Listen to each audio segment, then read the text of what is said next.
El 15 de diciembre de 1967, el Silver Bridge, un puente en Estados Unidos, repentinamente colapsó, provocando que todos los vehículos que estaban pasando en ese momento por encima del puente cayeran al cauce del río y murieran 46 personas y otras muchas salieran heridas.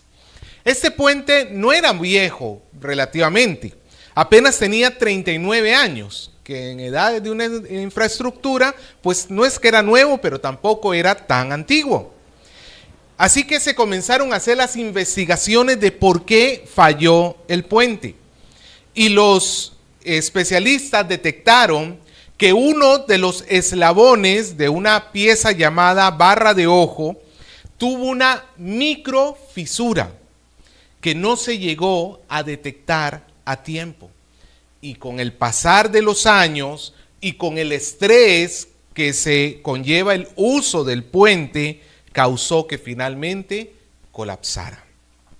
Todo colapsó por algo que sucedió a nivel muy pequeño, a una escala muy pequeña, que como no se trató a tiempo, terminó creciendo hasta caer.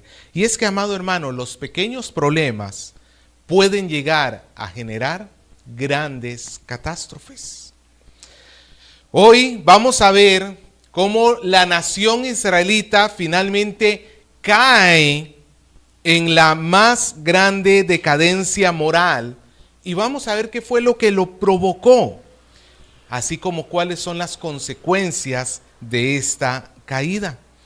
Pero también me interesa que veamos algo en este texto. Cómo, no solamente aquí, sino a lo largo de la Biblia, siempre encontramos una pareja que va de la mano: juicio y salvación. Dios anuncia su juicio, el profeta está viendo el juicio de Dios, pero al mismo tiempo hay la esperanza de la salvación del Señor.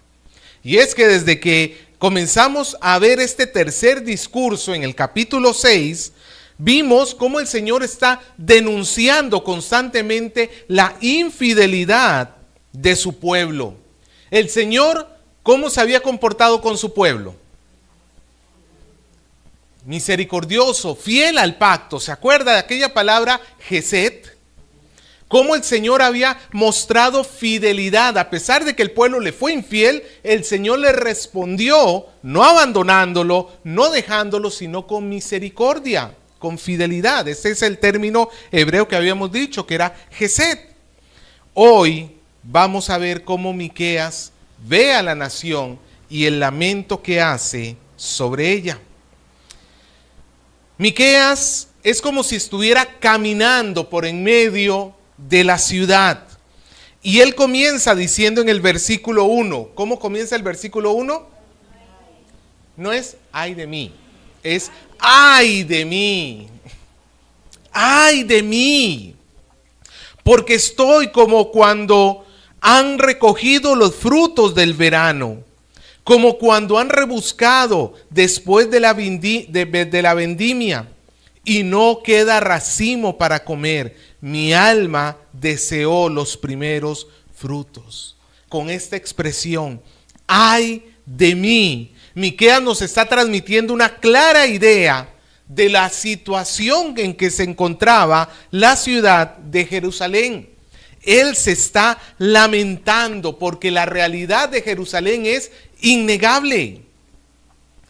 Él se siente como un pobre que sale al sembradío de alguna persona buscando qué comer. Sabemos que en la ley de Moisés, en Levítico capítulo 19, versículos del 9 al 10, el Señor había establecido que cuando se hacía la cosecha, ¿cuántos de ustedes han participado en algún momento en una cosecha? Ok, algunos, ya. Cuando se hacía la cosecha, lo normal, y lo que haríamos cualquiera de nosotros de repente, es tratar de recoger todo el producto, ¿cierto? Todo lo que encontremos que ya esté para consumirse, obviamente al final del tiempo de la cosecha, pues ya todo está para consumirse, recogerlo todo Y es más, si tú estás recogiendo manzanas y si te cae una, ¿qué haces? La recoges y la pones con las demás y te la llevas. Porque entre más recojas, más ganancia va a haber, obviamente. Pero la ley del Señor contemplaba una cláusula donde por amor a los pobres no se podía ser tan estricto en el recojo de la cosecha, sino que los bordes, porque tú sabes que más fácil es recoger en el centro y más difícil es recoger en los bordes por cuanto es más esfuerzo que hay que hacer para poderlo recoger. Hay menos fruto en los bordes. En los bordes no se debía llegar a recoger. Se tenía que recoger todo lo que se podía, pero sin llegar hasta los bordes. Y si una fruta se te caía, ahí la tenías que dejar. ¿Por qué? Porque el Señor había establecido que esos alimentos iban a ser para los pobres. Así que una persona que tuviera hambre sabía que podía ir a la chacra de su vecino e iba a poder comer. Lo que no tenía prohibido era sacar para llevarse, pero siempre él podía entrar para comer, para saciar su hambre en ese lugar, para que no tuviese, o mejor dicho, para que por lo menos tuviese algo que comer. Pero si el terrateniente, el dueño del terreno, era un hombre sin temor a Dios, avaricioso y sin ningún tipo de amor a su prójimo, ¿qué es lo que haría? Recoger todo, absolutamente todo. Y cuando un pobre llegara a esa chacra, no iba a encontrar nada. Y de ahí la expresión, ay de mí, es la expresión de un pobre que está entrando a una chacra queriendo saciar su hambre, pero encuentra que no le dejaron, pero ni siquiera los gusanos de la manzana le dejaron. Esto es lo que Miqueas está haciendo aquí, una comparación. Miqueas es como este hombre pobre que entra a Jerusalén, a este campo, a esta chacra, esperando encontrar fruto de justicia que alegre su alma. Pero en lugar de encontrar buenos dirigentes que gobiernen para la gloria de Dios y que tengan amor y cuidado a su prójimo, él encuentra personas egoístas. Estas personas que debieron haber sido estos ricos y poderosos, que debieron haber utilizado sus bienes para cuidar al débil y al necesitado, más bien lo que han hecho es devastar toda la ciudad. Él esperaba encontrar ricos y poderosos que con su poder ayudaran, pero no los encuentra. Él esperaba encontrar familias que se amaran y se cuidaran, que vivieran en armonía dentro de su hogar. Pero ¿qué encuentra? Nada. Nada. Como dice el final del versículo 1, la justicia que su alma deseó, no la encontró. No la encontró. Pues el pueblo es como aquel terrateniente, avaro, codicioso, que no le importó Dios, no le importó su prójimo, solo se interesaba en sí mismo y dejó sin buen fruto la ciudad. Ya la queja la habíamos comenzado a ver de este egoísmo desde el capítulo 6 y aquí queda demostrado, sí, no hay amor al prójimo. Por eso el profeta, su palabra es, ay de mí. Este es un lamento. Por un lado, Miqueas sabía que dentro de todo, él tampoco es perfecto. Él es un ser humano. Él está sujeto también a fallar delante de Dios. Si bien es cierto, sabemos que Miqueas no vivía como muchos en el pueblo, en una rebeldía abierta contra el Señor, pero Miqueas, por su propia naturaleza humana, es incapaz de alcanzar el estándar de Dios. Pero dentro de lo justo que había en la ciudad, él pertenecía a esa parte más justa. Pero el lamento de Miqueas era porque también había una parte injusta en la ciudad. Habían personas que estaban viviendo a sus anchas, haciendo lo que les daba la gana. ¿Y cuál es el problema? Que Dios no hizo un pacto individual con Israel. En otras palabras, no era un pacto con Miqueas, un pacto con fulanito y un pacto con sutanito y un pacto con perencejo. No, el pacto de Dios con su pueblo era con su pueblo como una comunidad, como un todo. De tal manera que Dios no estaba catalogando al pueblo de algunos fieles y algunos infieles, sino que delante de Dios todo el pueblo estaba en una condición de infidelidad. Todo el pueblo, lo cual garantizaba el castigo futuro. En otras palabras, iba a llover y va a llover para todos, sin excepción. Cuando caiga el castigo de Dios, no va a caer sobre unos cuantos, va a caer sobre todos. Todos se van a mojar igual. Y por eso Miqueas y cualquier otro justo de la ciudad sabe que va a tener que enfrentar la disciplina de Dios. Es inevitable. Por eso él dice, ay de mí. Él no dice, ay de ustedes. Ay de mí. Miqueas hace una radiografía de la ciudad. Mira conmigo el versículo 2. Faltó el misericordioso de la tierra, y no hay recto entre los hombres. La palabra misericordioso viene del hebreo hasid, que tiene dos connotaciones. Significa una persona que ama a Dios y que sigue a Dios. Pero al mismo tiempo también significa una persona que siente compasión por otro que está en necesidad y va a ayudarle. En nuestro idioma quizá la palabra piedad tenga esa doble connotación. Cuando hablamos de una persona piadosa, puede estarse refiriendo a una de estas dos cosas. Cuando hablamos de piedad, estamos hablando literalmente de seguir a Dios, de una persona que ama a Dios, un seguidor del Señor. Pero ¿cómo demuestra esa piedad? Haciéndole el bien a su prójimo. Dice que no había misericordioso, no habían personas que fuesen capaces de amar a Dios y de amar a su prójimo.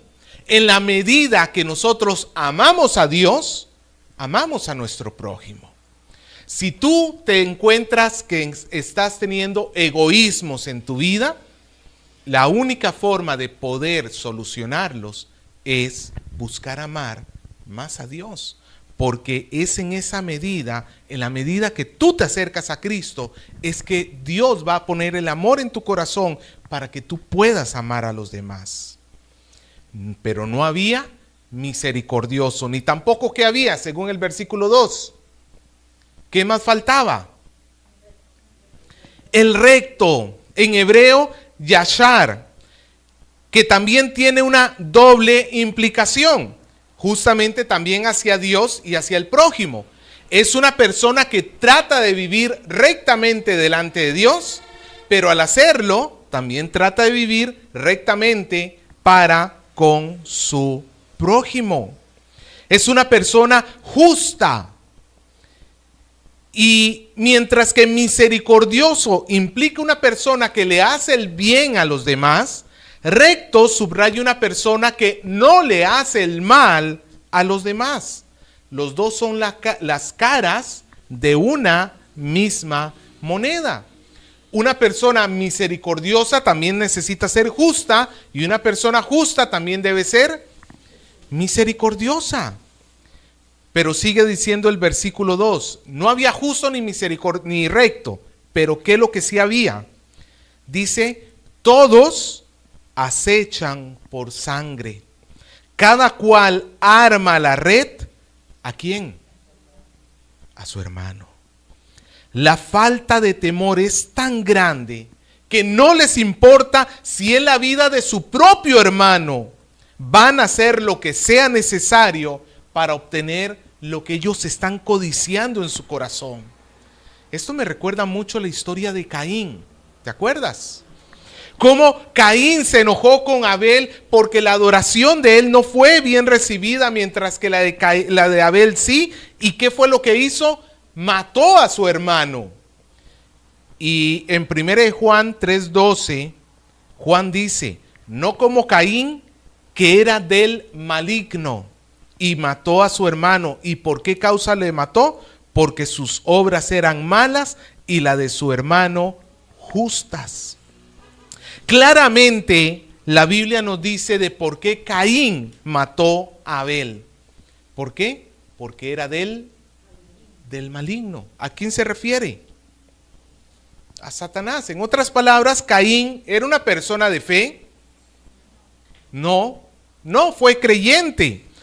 En otras palabras, Caín era una persona en sus delitos y pecados, y en evidencia sus delitos y pecados mató a su hermano. La evidencia de su maldad interior fue la agresión a su hermano. De esta misma manera, al no haber rectos ni piadosos, al tener personas que levantan su mano contra su prójimo, lo único que están evidenciando es que en sus corazones solamente hay maldad. Solo hay maldad. Yo sé que todos acá, de una u otra manera, si usted tiene hermanos, ha tenido problemas con sus hermanos. Y yo espero que esos problemas usted los haya superado o los esté tratando de superar. Pero es lamentable cuando encuentras una familia donde dos hermanos no se hablan, se pelean, se buscan su mal. Y peor aún cuando sabes que uno de esos dos, o peor aún los dos, van a una iglesia y se llaman cristianos. No, amado hermano, si tú no logras amar a tu hermano, ¿cómo puedes decir que amas a Dios? ¿Cómo puedes decir que amas a Dios? Pero el diagnóstico continúa, versículo 3. Para completar la maldad con sus manos, el príncipe demanda y el grande habla el antojo de su alma y lo confirman. La primera frase de este versículo que dice, para completar la maldad de sus manos, se pudiera traducir mejor de esta manera: con ambas manos son hábiles para hacer el mal. ¿Tú te has dado cuenta que prácticamente todos tenemos una mano hábil y otra no tan hábil? En la gran mayoría, la derecha va a ser la mano hábil y la izquierda la mano menos hábil. En un sector menor de la población, que son zurdos, patear una pelota, no una persona, por favor. Sí, perdón. ¿Has intentado patear una pelota con la pierna menos hábil? ¿Qué tan fácil es? Es bien complicado hacer este tipo de cosas. Pero hay una muy pequeña parte de la población que tienen habilidad con ambas manos. Que no importa si lo hacen con la mano derecha, no importa si lo hacen con la mano izquierda, lo hacen muy bien. Y el Señor está tomando esta ilustración de este tipo raro de personas que tienen gran capacidad con ambas manos para hablar sobre la gran capacidad que tiene el pueblo para hacer el mal. No importa si hacen el mal con su mano derecha, lo hacen bien. Y no importa si para hacer el mal lo hacen con su mano izquierda, también lo saben hacer bien. En otras palabras, aún lo más torpe de ellos es un gran instrumento para la maldad. Son personas que están entregadas completamente al mal y todo lo que hacen es sobre la coima. para que el gobierno te pudiese hacer caso o fallar para que hiciera justicia, que era lo necesario. Por eso, aceitar exactamente. Porque usted sabe que sin aceite no funciona el aparato estatal. Coimas. Y sigue diciendo, el grande habla el antojo de su alma y lo confirman. En otras palabras, el grande no está hablando de estatura, está hablando de riqueza, de poder. El que está en poder hace lo que le da la gana y todo el resto que hace. ¿Lo confirma? Sí, está bien, perfecto. Esta semana hemos tenido la introducción a los Juegos Olímpicos, que posiblemente usted, si no lo vio, ha visto noticias al respecto. ¿Cómo? Bueno, primero que todo, partamos de una simple y llana verdad. No son juegos pensados para el cristianismo ni para honrar a Dios. Partamos de eso. Quienes lo piensan y quienes lo organizan no están pensando en honrar a Dios. Pero ha sido vergonzoso lo que han hecho en esta inauguración. Para los que no lo han visto, les doy un pequeño extracto.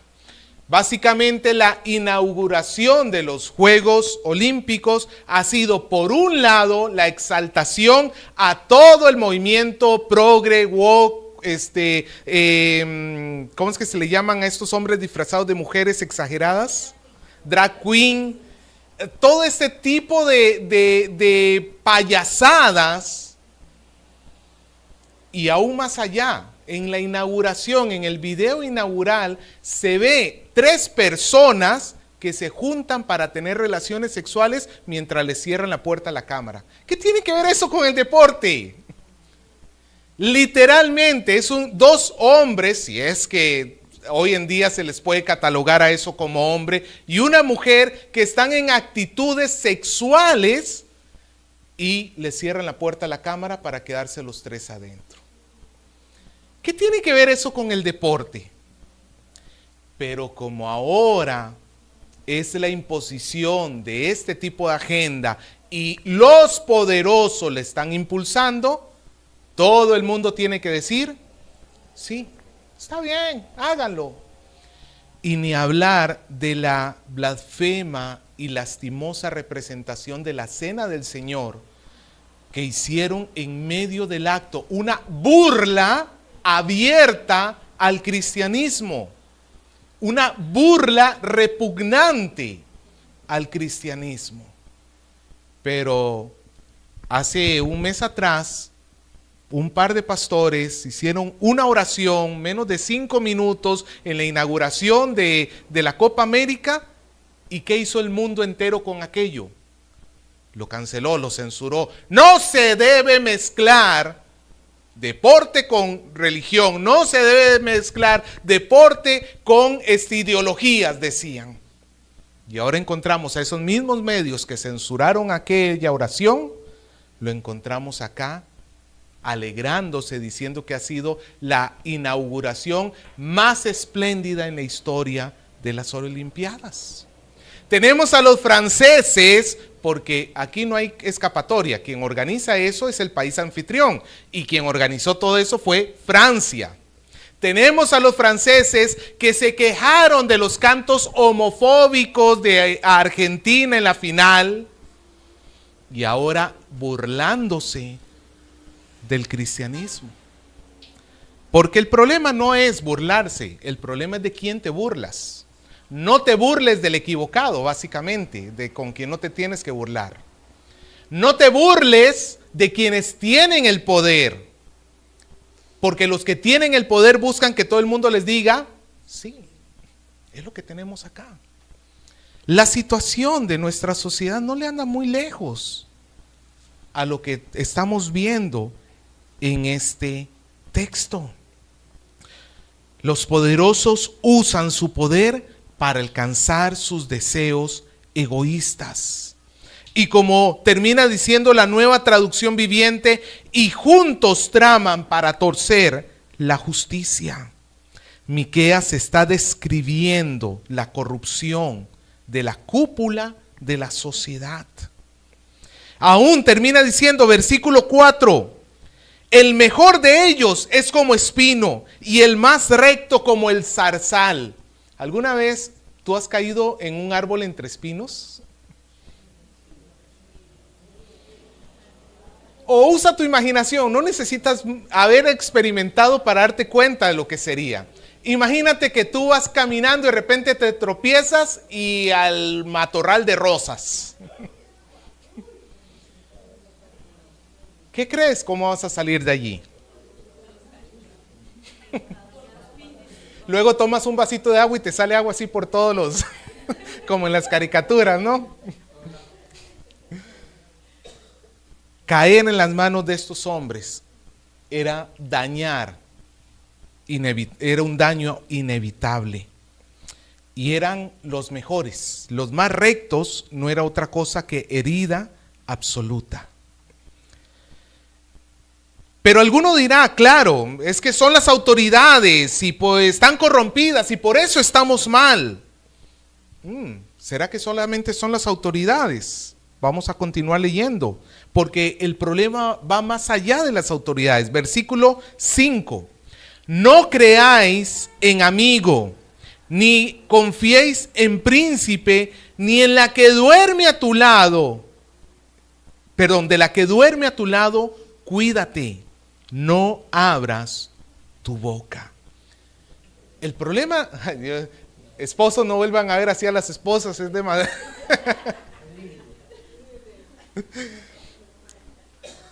Ya el profeta nos había dicho que cada uno alza su mano contra su hermano. Pero acá vemos que las relaciones están dañadas, no solamente en la cúpula, en la base misma de la sociedad está dañada.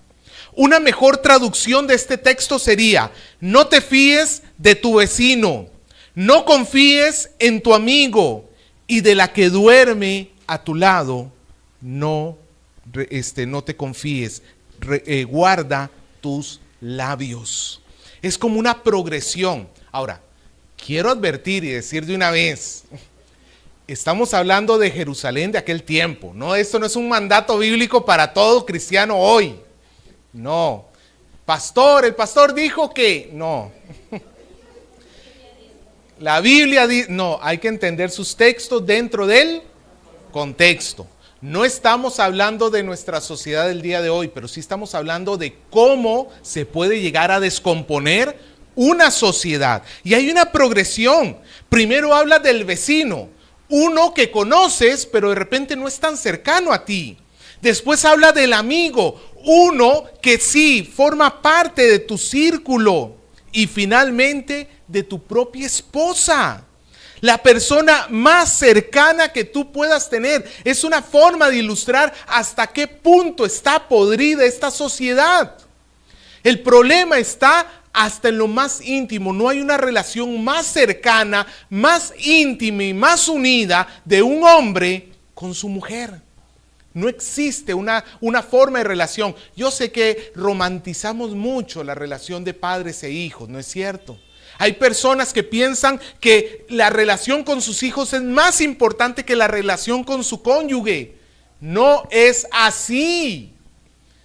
Porque el Señor, cuando unió a hombre y mujer, les dijo que iban a ser una sola carne. El hecho que tú no puedas confiar en tu mujer significa que la sociedad estaba podrida hasta la médula misma. Imagínate cómo sería si tu esposa fuera el enemigo. Pero ahí no acaban las cosas. Versículo 6. Porque el hijo deshonra al padre y la hija se levanta contra la madre, la nuera contra la suegra, y los enemigos del hombre son los de su casa. Este es el colmo de la sociedad en decadencia. Es una violación directa al quinto mandamiento. Los hijos están deshonrando continua y activamente a sus padres. Hay enemistad entre suegros e hijos políticos. La propia familia se vuelve un lugar hostil. Y si es así, ¿dónde puedes encontrar apoyo para ti? Mira, déjame decirte algo. Tú me podrás decir que en tu casa se pelean mucho, pero este es un escenario muy diferente a lo que tú estás viviendo. Podrá haber pleitos en tu familia, pero hay momentos de paz. Puedes confiar en algunos. Puedes tener amistad con otros. Pero lo que tenemos acá ya es el colmo, es el acabose, es la desintegración del núcleo familiar. Y esta desintegración es la causa. ¿Se acuerda de la microfisura de que hablamos del puente? ¿Por qué la sociedad está tan podrida? Porque la familia se desintegró. Una familia desintegrada va a formar malos ciudadanos que a final de cuentas van a ser malos gobernantes. Y malos gobernantes van a llevar a la familia a estar en un peor estado y se vuelve como un círculo vicioso. Malos padres forman malos hijos, que ese hijo llega a ser un mal gobernante que termina afectando a la familia para que hayan peores padres y peores padres forman peores hijos y se vuelve en este círculo donde cada vez se está dañando más y más. Nuevamente, aquí tenemos una semejanza con nuestro tiempo actual. ¿Te has dado cuenta la insistencia que está dando el gobierno de quitar de las obligaciones de los padres el criar a los hijos?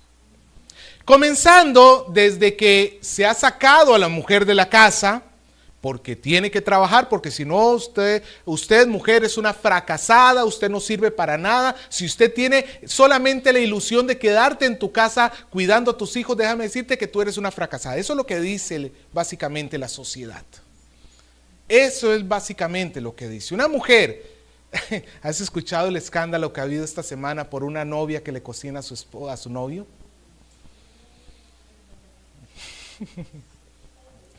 El mundo entero se le ha venido encima porque esta mujer dice, a mí me gusta cocinarle a mi novio lo que quiere comer. Y ya le están apuntando como una mujer retrógrada, como parte de este machismo capitalista. Y tú sabes toda la requinta de frases que se van dando. Bueno, comencemos por eso. Sacas a la mujer del hogar, porque ya el hombre está afuera trabajando. Sacas a la mujer del hogar. ¿Quién cría al niño? Muchas veces, amado hermano, y eso es lo que estamos teniendo ahora, nosotros mismos puede ser que hayamos sido personas con una mala crianza, porque no estuvo mamá a nuestro lado. Yo sé, y no estoy echándole la culpa a la mujer, sino a la podrición del sistema en que estamos viviendo. Pero vamos a que si criar un hijo ya es difícil, teniendo una mamá todo el tiempo, sácala y el resultado va a ser peor. Va a ser peor. Ahora, aparte de eso, comienzas a limitarle el poder a los padres. Ustedes no van a tener derecho sobre la identidad sexual del niño. Hay países donde ya el niño menor de edad puede someterse a una cirugía de cambio de género, como si eso pudiera ser posible. En realidad es una mascarada, es un disfraz que se le hace al niño para que crea que pertenece a una sexualidad diferente a la de él o de ella. Pero ya el padre no tiene derecho a opinar. Y si el padre lo prohíbe, cárcel. Cárcel. ¿Por qué? Porque estamos tratando de desintegrar el núcleo familiar. Hoy en día, un padre, una madre, tampoco ya tiene derecho a corregir a sus hijos. Cada vez es más los problemas que tiene que enfrentar un padre, una madre, cuando tiene que de alguna manera disciplinar a sus hijos. Y Dios guarde, tenga que hacerlo en la calle, porque se va a ganar la desaprobación de todo el mundo. ¿Por qué? porque nuevamente estamos desintegrando la familia. Eso es lo que tenemos acá. Por eso el versículo 4 en la parte final anuncia diciendo: el día de tu castigo viene.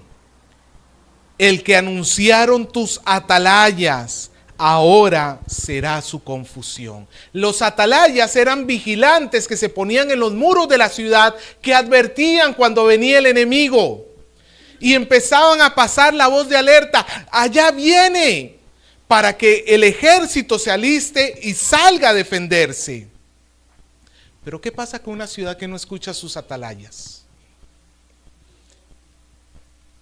Va a llegar el enemigo, va a arrasar con la ciudad y ellos recién se están comenzando a poner el uniforme para salir a pelear.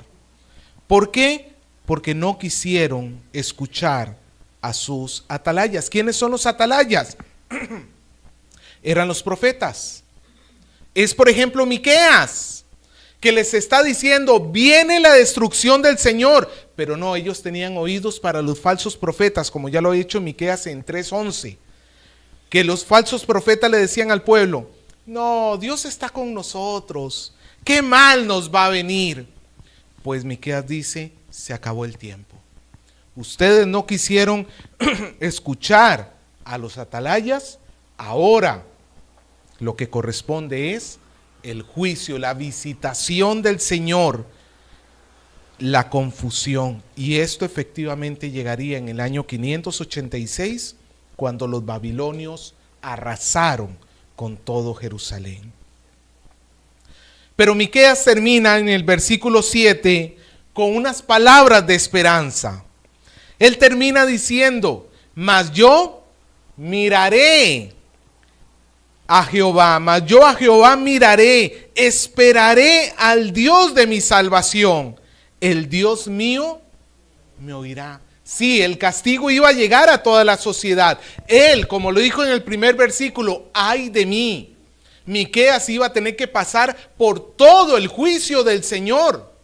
Pero él sabía que en medio de esa catástrofe, él podía confiar en el Señor. Él sabía que Dios se ha presentado también rico en misericordia, que cuando cae el juicio de Dios, también va acompañado de misericordia. Cuando cayó Adán y Eva y el Señor los juzgó, los castigó, al mismo tiempo les dio la promesa que el hijo de la mujer aplastaría la cabeza de la serpiente.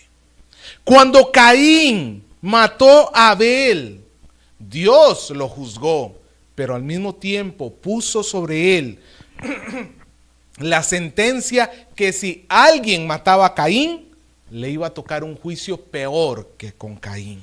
Eso es misericordia.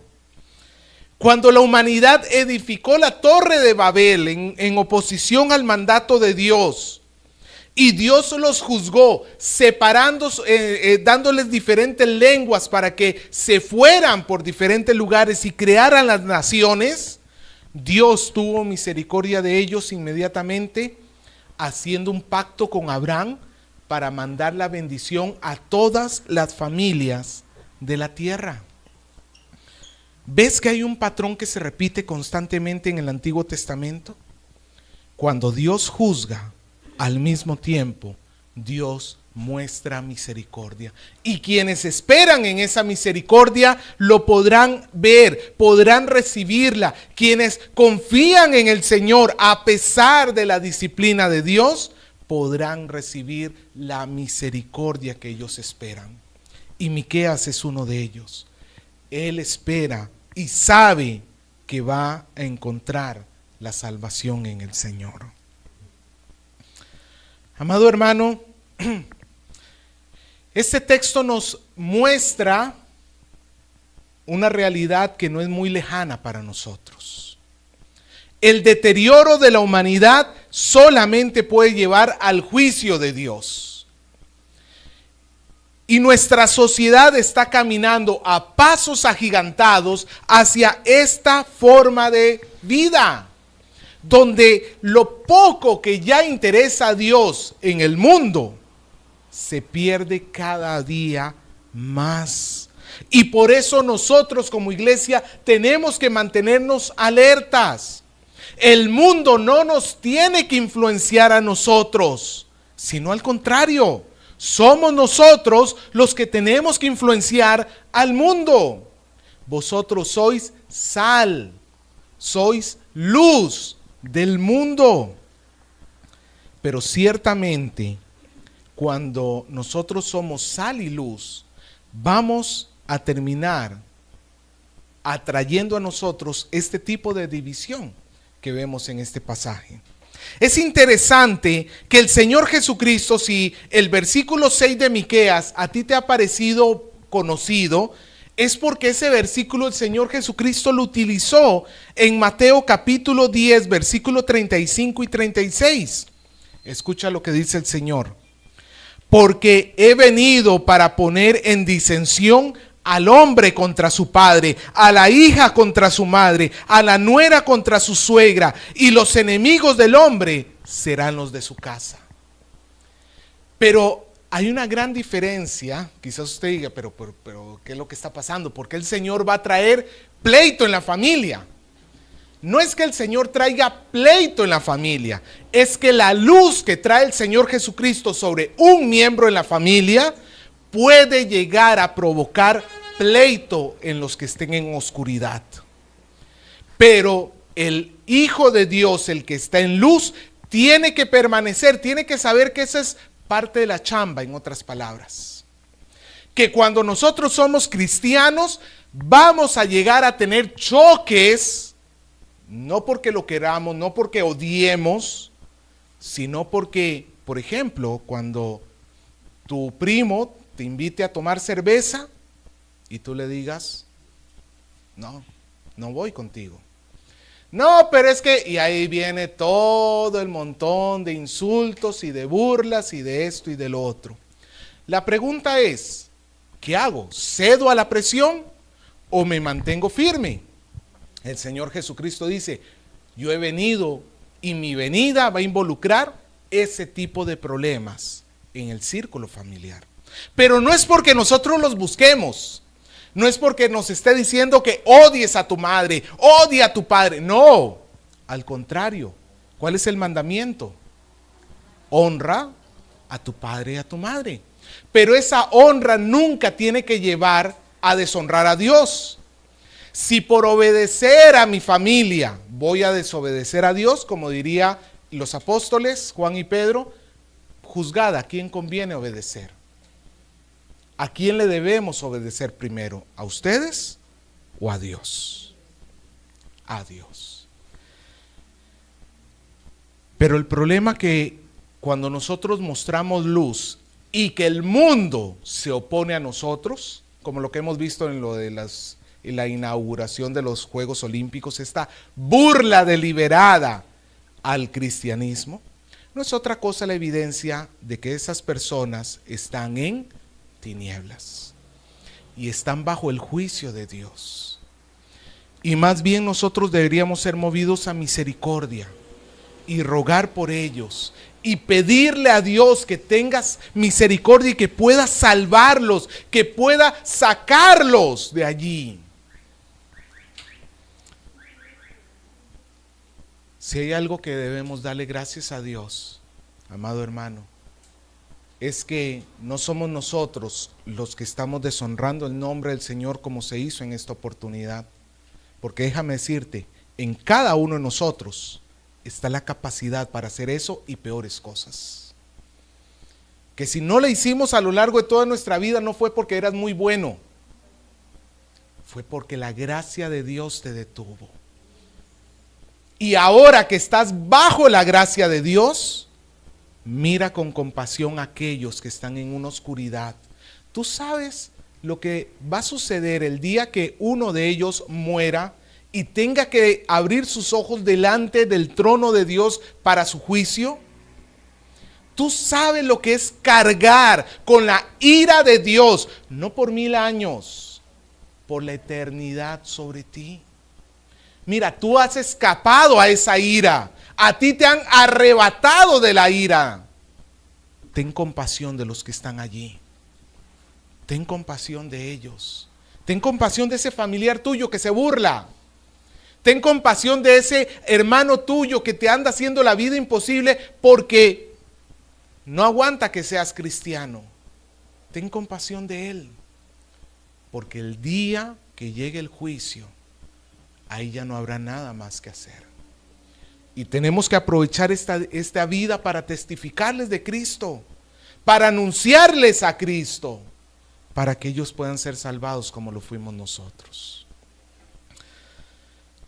Para terminar, pensando en lo de los Juegos Olímpicos, muchos cristianos los he escuchado decir, pero si esto se lo hicieran al Islam, ya les hubieran mandado una bomba. Hay que tener cuidado porque ese tipo de pensamientos algunos lo pueden entender como, entonces la solución es ser violento. Ser cristianos violentos. Esa nunca va a ser la solución.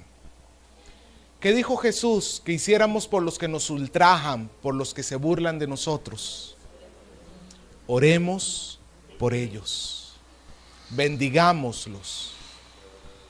Y eso vamos a hacer. Para los que se oponen a nosotros, y no a nosotros, porque al final de cuentas la oposición no es a ti. Ahora, si la oposición es a ti, porque tienes mal carácter, porque eres mentiroso, eso ya es tu problema y tienes que pedirle perdón a Dios y cambiar esas cosas. Pero cuando la oposición es a ti, pero por causa de Cristo, Dios nos dé la gracia para que podamos soportar esa persecución.